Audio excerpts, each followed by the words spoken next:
कहाँ तो तय था बिल लाना डीलिमिटेशन के लिए, कहाँ चर्चा मयस्सर नहीं एफसीआरए के लिए। दुष्यंत कुमार से माफ़ी के साथ आगे बढ़ेंगे।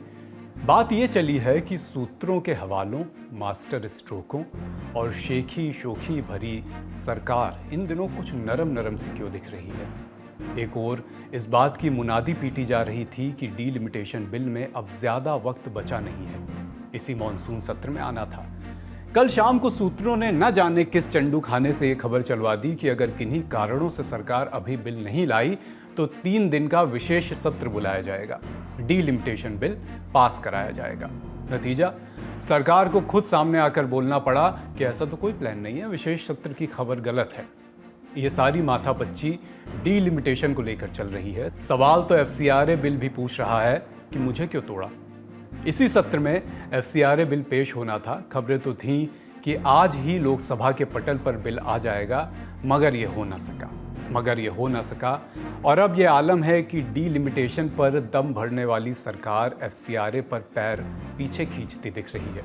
और उससे भी बड़ा सवाल ये कि क्या सरकार वाकई नरम पड़ रही है या ये तूफान से पहले का सन्नाटा है। आज इसी गुत्थी को सुलझाने का प्रयास करेंगे। डीलिमिटेशन के साथ एफसीआरए की गरारी कहाँ फंस रही है, ये भी जानेंगे। इसके बाद बात तहलका के पूर्व एडिटर तरुण तेजपाल की करेंगे। 10 साल की सज़ा तय हुई है उनके लिए। साथ में बात माफिया अतीक अहमद के बेटे की मौत पर भी। नमस्ते और स्वागत। मैं हूं अभिषेक और आप देखना शुरू कर चुके हैं लल्लन टॉप शो।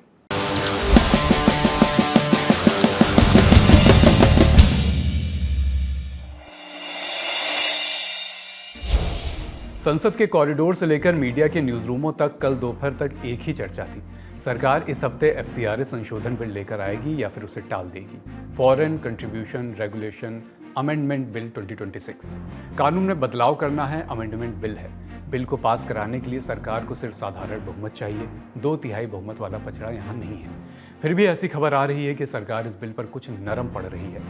असल बात यह है कि एफसीआरए कानून सरकार जब चाहे तब पास करा ले। एनडीए के पास यानी सरकार के पास जोड़ तोड़कर 318 की मेजॉरिटी तो है ही, लेकिन मुद्दा एफसीआरए का है ही नहीं। बिल्ली के गले में घंटी तो तब बंधेगी जब डीलिमिटेशन बिल पास होगा। और डीलिमिटेशन बिल पास कराने के लिए सरकार को उन पार्टियों के समर्थन की ज़रूरत होगी जो एफसीआरए के नए बिल से खुश नहीं है, जैसे कि डीएमके और एनसीपी शरद पवार गुट। जगन मोहन रेड्डी की वाईएसआरसीपी, ये इस पार्टी का नाम भी इसी लिस्ट में जोड़िए। रेड्डी की पार्टी ने अभी अपने पत्ते हालांकि पूरी तरह खोले नहीं हैं, फूंक फूंक कर कदम रख रही है। तो डीलिमिटेशन बिल पास कराना अगर बीजेपी के लिए इस सरकार में संभव होने वाला है कभी, तो वो इसी समय। जैसे आप एफसीआरए पास कराते हैं, वैसे ही वो पार्टियां जो डीलिमिटेशन में आपके साथ आ सकती हैं, उनके लिए असहज स्थिति पैदा हो जाएगी। डीएमके एफसीआरए से उसको समस्या है। सूत्रों ने मुझे जहां तक बताया, कई सारे सीनियर लीडर्स ने, कि एफसीआरए के कई सारे ऐसे क्लॉज हैं, खासतौर पे जो रेट्रोस्पेक्टिव इफेक्ट में जिसका असर होने वाला है, वो क्लॉज से बड़ी प्रॉब्लम है डीएमके को। तो हो सकता है वो जेपीसी की डिमांड करे।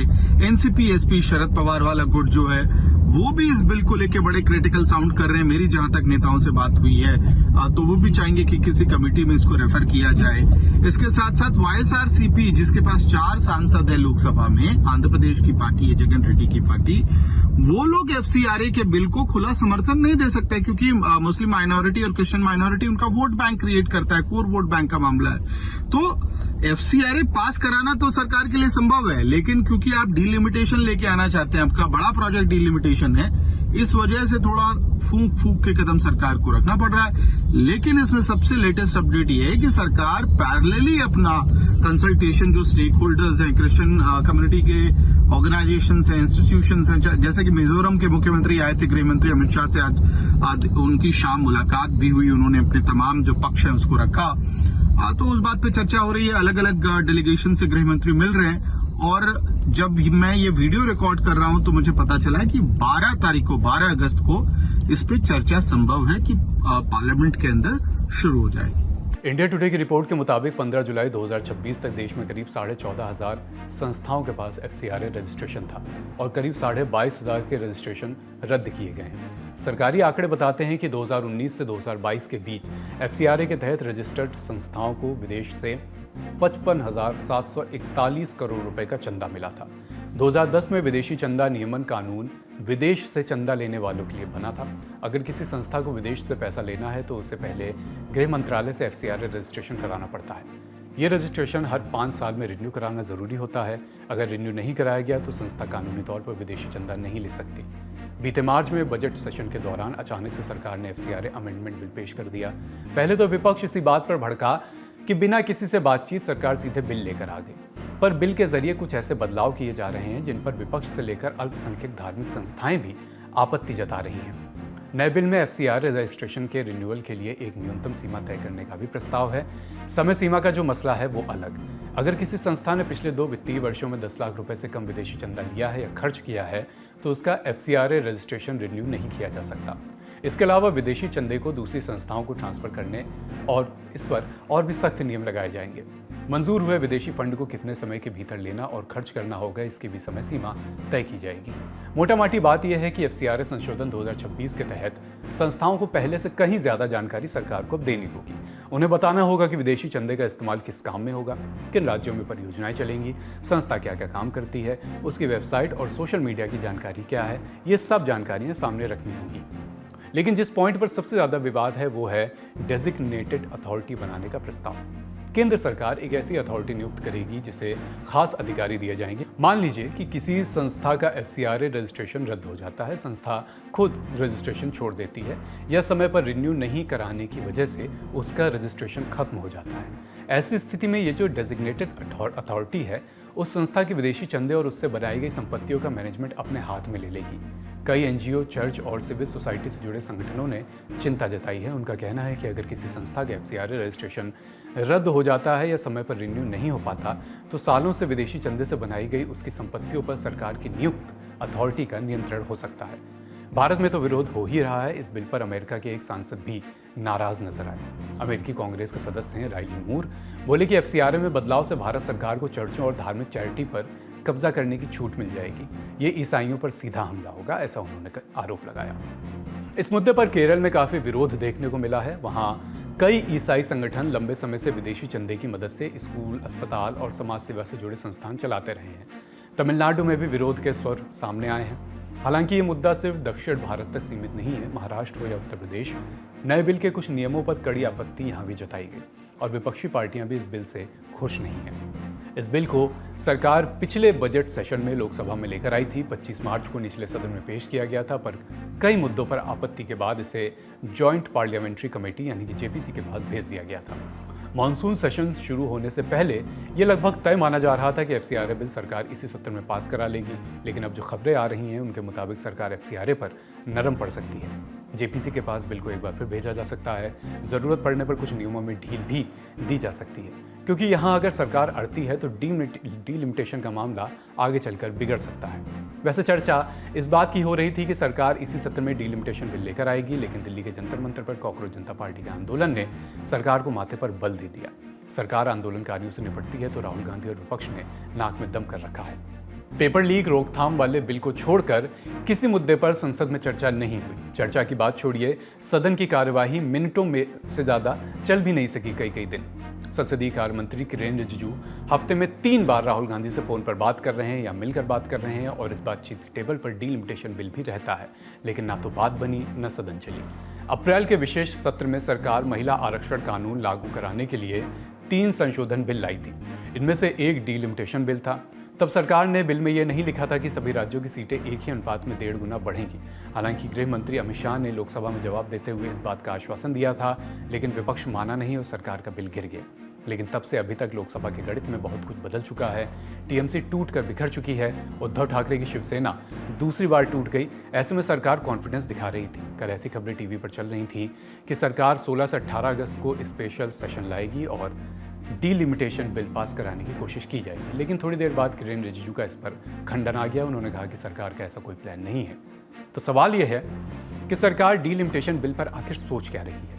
इस सत्र में तो बिल पेश होता नजर नहीं आ रहा, तो क्या डीलिमिटेशन बिल के लिए कोई विशेष सत्र बुलाया जाएगा या नहीं बुलाया जाएगा? देखिए, आएगा तो ये स्पेशल सेशन के ज़रिए, पर जिस तरीके के हालात हैं इस वक्त, NDA की जो पूरी सरकार है अपने आप का जो अपना कॉन्फिडेंस है उसको रीगेन कर रही है। और उस सिचुएशन में जो इनकी कैपेसिटी है नेगोशिएट करने के लिए एडिशनल अलाइज के साथ, वो थोड़ी इतनी अच्छी पोजीशन में नहीं है। तो ये टाइम जो है उसको बाय किया जा रहा है ताकि थोड़ा सा फेवरेबल जो है वो माहौल बने और उसमें नेगोशिएट करके और बेटर डील के साथ जो है लाया जाए। जैसे कि आप जानते हैं कि जो नंबर्स हैं वो एनडीए के पक्ष में नहीं है टू ब्रिंग कॉन्स्टिट्यूशनल अमेंडमेंट। तो उस नंबर की गेम को स्ट्रेंथन करने के लिए उनको नए अलाइज़ की ज़रूरत है और नई अलाइज़ जो आएंगे वो शर्तों पे आएंगे और उन शर्तों को कितना एक्सेप्ट करना है वो डिटरमाइन किया जा रहा है। असल मुद्दा यहाँ पर एक्चुअली नंबर गेम का है। लोकसभा में कुल सांसदों की संख्या 540, क्योंकि डीलिमिटेशन बिल एक संविधान संशोधन है, इसलिए स्पेशल मेजॉरिटी यानी 2/3 बहुमत चाहिए होगा। 2/3 का आंकड़ा बनता है 360। 18 अप्रैल को जब वोटिंग हुई थी तब 528 ने मतदान किया। बीजेपी के 240 सांसद और एनडीए की कुल संख्या बनती है 293। अप्रैल में 5 विपक्ष के सांसदों ने भी सरकार का समर्थन किया। 298 वोट सरकार के समर्थन में हुए। लेकिन तब से अब तक पार्टियों की गणित में काफ़ी कुछ बदलाव आया है। तृणमूल कांग्रेस के 20 बागी सांसद पार्टी छोड़कर nationalist citizens party of India में आ गए हैं। उद्धव ठाकरे की शिवसेना के 9 सांसदों में से 6 सांसद भी एकनाथ शिंदे वाले गुट के साथ आ गए हैं। इनको मिला लिया जाए तो एनडीए के सांसदों की संख्या पहुंच जाती है 319 तक। लेकिन इस बार बताया जा रहा है कि सरकार ने तैयारी पहले से ज़्यादा पक्की करने का इरादा किया है। शरद पवार की एनसीपी सिर्फ इस बिल पर सरकार का समर्थन करने का ऐलान कर चुकी है। उनके पास 8 सांसद हैं, पर सबसे बड़ा दांव है तमिलनाडु की डीएमके पर। एमके स्टालिन की पार्टी कांग्रेस से बेहद नाराज है, क्योंकि कांग्रेस ने बिना सलाह मशवरा किए विजय की पार्टी को समर्थन देकर तमिलनाडु में उनकी सरकार बनवा दी। पर सबसे ज़्यादा अहम यह है कि डीएमके और बीजेपी के बीच एक अंडरस्टैंडिंग बन चुकी है। कनिमोई भले ही लोकसभा में सरकार को घेरती हुई नजर आए, लेकिन तमिलनाडु के वरिष्ठ पत्रकारों ने हमें बताया कि डीएमके और बीजेपी कम से कम डीलिमिटेशन के मुद्दे पर तो एक मत है। सरकार जब भी बिल लाएगी डीएमके समर्थन कर सकती है। डीएमके के पास 22 सांसद हैं जो सरकार की बड़ी उलझन सुलझा सकते हैं, और खबरें तो ये भी बता रही हैं कि सरकार कई और पार्टियों के साथ भी लगातार बातचीत कर रही है। देखिए, तकरीबन 318 के करीब जो हैं एनडीए के पास सांसद हैं लोकसभा में, और उनको एडिशनल जो हैं तकरीबन जो है इनको 42 लोग जो हैं और चाहिए। और 42 का जो आंकड़ा एनडीए के जो थिंक टैंक्स हैं और जो उनका एग्जीक्यूट करते हैं आउटरीच, वो देख रहे हैं कि 22 जो हैं डीएमके के एमपीज़ हैं जो इस वक्त कांग्रेस से खासा नाराज़ चल रहे हैं कि जिस तरीके से तमिलनाडु की राजनीति हुई है, तो उसमें वो ढूंढ रहे हैं कि उनके साथ एक वर्किंग रिलेशनशिप कैसे बनाया जाए। फिर उसके बाद जो है इनके पास शरद पवार का जो एनसीपी का गुट है उसके 8 जो है सांसद हैं। उनकी अपनी डोमेस्टिक जो पॉलिटिक्स है उसमें बीजेपी जो है एक्टिवली इंटरवीन कर रही है कि किस तरीके से जो अजीत पवार जी का ग्रुप था, जो उनके देहांत के बाद उनकी धर्मपत्नी सुनेत्रा पवार चला रही हैं, उसका और शरद पवार के गुट का मर्जर हो जाए या किसी तरीके से एक वर्किंग रिलेशनशिप बन जाए और बाद में मर्जर हो जाए। उसके ऊपर एक वर्किंग प्लान बन रहा है कि उनको महाराष्ट्र में और केंद्र में किस तरीके से साझेदारी देनी है। तो वो तालमेल दोनों गुटों में कैसे बैठे, उसके ऊपर चर्चाएं चल रही हैं, पर वो अभी उसको फाइनलाइज नहीं किया है। अगर ये भी हो जाता है तो उसके बाद भी 10 जो है सांसद जो हैं वो और चाहिए होंगे। तो उसमें जो मुझे बताया जा रहा है कि वाईएसआर कांग्रेस से बात जो है तकरीबन तय हो गई है, और साथ में तय हो गई है जो कन्वर्सेशन है वो जेएमएम के साथ तय हुई है। और वो फॉर्मलाइज़ करने में, क्योंकि जेएमएम अगर समर्थन देता है एनडीए को, तो वहाँ पे जो झारखंड में जो लोकल सरकार है उसकी स्थिरता के ऊपर जो है क्वेश्चन आएगा। तो उसमें बीजेपी जो है वो कितना रोल प्ले करना चाहती है, क्या रिलेशनशिप जेएमएम के साथ बनाना चाहती है, और जो उनके आदिवासी पॉलिटिक्स है झारखंड की, उसके ऊपर जो है मंथन चल रहा है। ये सब होने के बावजूद भी तकरीबन 4 से 5 सांसद जो हैं वो और चाहिए होंगे। वो नंबर कैसे जुटाए जाते हैं वो अभी जो है माथापच्ची करने की ज़रूरत है। पर अगर हम एनडीए का इसका लोकसभा का नंबर देखें तो उसमें 3 वैकेंसी हैं, और चौथा एक जो पंजाब से सांसद है वो जेल में है, तो जो वोट नहीं कर पाएगा, तो वो 4 जो सांसदों की कमी के कारण इनको ये लगता है कि 360 का नंबर किया जा सकता है। पर ये 360 के नंबर पे पहुंचने से पहले इनको बहुत सारे जो स्पीड ब्रेकर्स हैं वो गुजरने होंगे, जो नेगोशिएशन के टेबल पे रिजॉल्व करने होंगे। यानी सरकार जोड़ तोड़ में लगी हुई है और डीलिमिटेशन बिल सरकार की प्रायोरिटी में है। आने वाले दिनों में संसद में डीलिमिटेशन पर चर्चा होती देखी जा सकती है, जो संसद की तस्वीर बदल सकती है। डीलिमिटेशन बिल अगर पास होता है तो अगला चुनाव 545 सीटों पर नहीं, करीब 850 सीटों पर लड़ा जाएगा, जिसके गवाह हम आप होंगे। बड़ी खबर में आज इतना ही। अब सुर्खियों की बारी। पहली सुर्खी, झारखंड में जारी जेपीएससी जेएसएससी प्रोटेस्ट में एक बड़ा अपडेट है। झारखंड सरकार छात्रों से बातचीत के लिए तैयार हो गई है। छात्रों की तरफ से बातचीत करने वालों का एक प्रतिनिधिमंडल बनाया जाएगा। सरकार से बात करने जो दल जाएगा उसमें छात्रों और एक्सपर्ट्स के साथ आपके लल्लन टॉप को भी जगह मिली है। ग्राउंड से लगातार आंदोलन कवर कर रहे हमारे रिपोर्टर विकास वर्मा भी डेलीगेशन के साथ जाएंगे। 8 छात्र प्रतिनिधि, 2 पत्रकार और 1 वकील को इस डेलीगेशन में शामिल किया गया है। नाम आप अपनी स्क्रीन पर देख सकते हैं। आंदोलनकारियों की तरफ से साफ किया गया है कि पत्रकार और वकील केवल मार्गदर्शक की भूमिका में रहेंगे। बैठक के दौरान केवल स्टूडेंट्स ही राज्य सरकार के सामने अपनी मांगें रखेंगे। पत्रकार और वकील कोई भी बयान नहीं देंगे, ना ही किसी मुद्दे पर पक्ष रखेंगे। उन्हें माइक, कैमरा, रिकॉर्डिंग डिवाइस ये सब अंदर ले जाना अलाउ भी नहीं है। लिस्ट सौंपे जाने के बाद अब सरकार के जवाब का इंतजार है। सरकार बैठक का समय और जगह तय करके छात्रों को इसकी जानकारी देगी। अगर सब कुछ ठीक रहा तो आज ही सरकार और छात्र प्रतिनिधियों के बीच बातचीत हो सकती है। तहलका मैगजीन के करता धरता रहे तरूर तेजपाल को रेप केस में दोषी करार दिया गया है। बॉम्बे हाई कोर्ट ने उन्हें 10 साल की सजा सुनाई है। कोर्ट ने तरूर को 2 हफ्ते के भीतर सरेंडर करने के निर्देश दिए हैं। फैसले से नाखुश तरूर तेजपाल ने कहा कि वो सुप्रीम कोर्ट में अपील करेंगे। मीडिया से कहा, कुछ लोग बदले की भावना से पिछले 13 साल से मेरे पीछे पड़े हुए हैं। मेरे खिलाफ कोई दूसरा आपराधिक मामला नहीं है। ये मामला नवंबर 2013 का है। गोवा में एक थिंक फेस्ट आयोजित हुआ था, जहां तहलका की एक महिला पत्रकार ने तरूर तेजपाल पर होटल की लिफ्ट में यौन उत्पीड़न का आरोप लगाया था। मामला कोर्ट पहुंचा। मई 2021 में गोवा की ट्रायल कोर्ट ने सबूतों के अभाव में तेजपाल को बरी कर दिया था। इस फैसले को गोवा सरकार ने हाई कोर्ट में चुनौती दी। सरकार की दलील थी कि निचली अदालत ने सबूतों को ठीक से नहीं समझा। आज बॉम्बे हाई कोर्ट की गोवा बेंच ने निचली अदालत के फैसले को पलट दिया। कोर्ट ने यह माना कि निचली अदालत ने सबूतों का मूल्यांकन करने की बजाय घटना के बाद पीड़िता के व्यवहार पर ज्यादा ध्यान दिया। अगली सुर्खी, गैंगस्टर और पूर्व सांसद अतीक अहमद के सबसे छोटे बेटे आबान अहमद के एक्सीडेंट में मौत हो गई। आबान झांसी जेल में बंद अपने बड़े भाई अली से मिलने जा रहा था। उसके साथ 4 और लोग थे। आबान की कार कानपुर झांसी हाईवे पर एक डिवाइडर से टकरा गई। टक्कर इतनी जोरदार थी कि कार का अगला हिस्सा पूरी तरह क्षतिग्रस्त हो गया। एक्सीडेंट में आबान के अलावा उसके साथी सोनू की भी मौत हुई है। बाकी 3 लोग घायल हैं। पुलिस मौके पर पहुंची, घायलों को अस्पताल पहुंचाया गया। उनकी हालत फिलहाल स्थिर है। पुलिस ने हादसे की जांच शुरू कर दी है। आबान अहमद वकील उमेश पाल मर्डर केस में आरोपी था। आबान और उसके बड़े भाई अहजम को तब नाबालिग होने के चलते बाल संरक्षण गृह में रखा गया था। अक्टूबर 2023 में कोर्ट के आदेश के बाद दोनों भाइयों को वहां से रिहा करके उनकी बुआ की सुपुर्दगी में सौंप दिया गया था। आज का लल्लन टॉप शो यहीं समाप्त होता है। अपना और अपनों का ख्याल रखिए। लल्लन टॉप देखते रहिए। शुक्रिया। शुभ रात्रि।